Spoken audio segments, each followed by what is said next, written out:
Le SCO tient enfin sa recrue offensive tant attendue. L'information est tombée hier soir à seulement quelques minutes de la clôture du mercato hivernal. Le Nantais Claudio Quecherou a été prêté au SCO jusqu'à la fin de saison. C'est un Jean-Louis Garcia heureux qui a présenté son nouvel attaquant cet après-midi au centre d'entraînement de la Baumette. J'avais ciblé un joueur, voire deux joueurs, donc avec en tête de liste Claudio. Donc ça montre que mon président continue à être ambitieux, Olivier également, les dirigeants, en répondant aux demandes du coach. Et puis aussi forcément le FC Nantes à qui le joueur appartenait et avec qui on a pu trouver un terrain d'entente. Donc il a fallu que tout le monde y mette un peu du sien pour qu'on trouve un accord et moi je suis ravi de ça et je remercie tous les partis pour ça. Retrouvez les premières impressions de Claudio Quecherou dès demain dans SCO News à l'occasion d'un entretien exclusif. Vendredi soir, le SCO accueillait la formation du Havre pour le compte de la 22e journée de Ligue 2.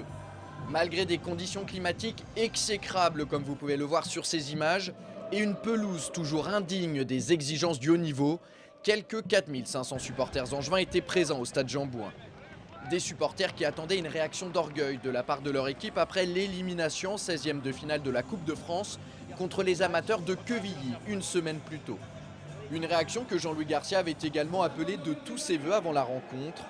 L'entraîneur angevin n'aura pas dû attendre bien longtemps pour y assister depuis son banc de touche. 12 minutes exactement et cette superbe ouverture de Gaëtan Charbonnier vers Charles Diers après avoir éliminé deux adversaires dans un tout petit périmètre. Le milieu de terrain angevin se présente alors seul face au portier normand qui remporte presque trop facilement son duel, comme s'il avait tout deviné des intentions de l'ancien Clermontois. Charles Diers peut donc s'en vouloir.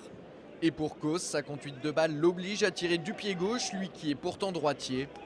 Une frappe enroulée aurait certainement été plus appropriée sur ce coup-là. On passe directement à la seconde mi-temps.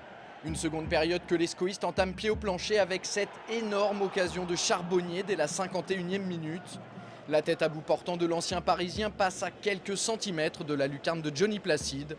Jean-Louis Garcia n'en revient toujours pas.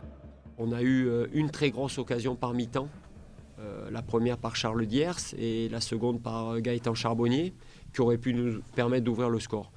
Bien entendu, j'ai conscience, puisqu'on me l'a dit, moi du banc je ne l'avais pas vu, qu'il y a eu une erreur d'arbitrage qui nous a été favorable. Donc compte tenu de tout cela, je me satisfais de ce point. Une erreur qui intervient à la 67e minute sur ce tir a priori anodin d'Alexandre Bonnet.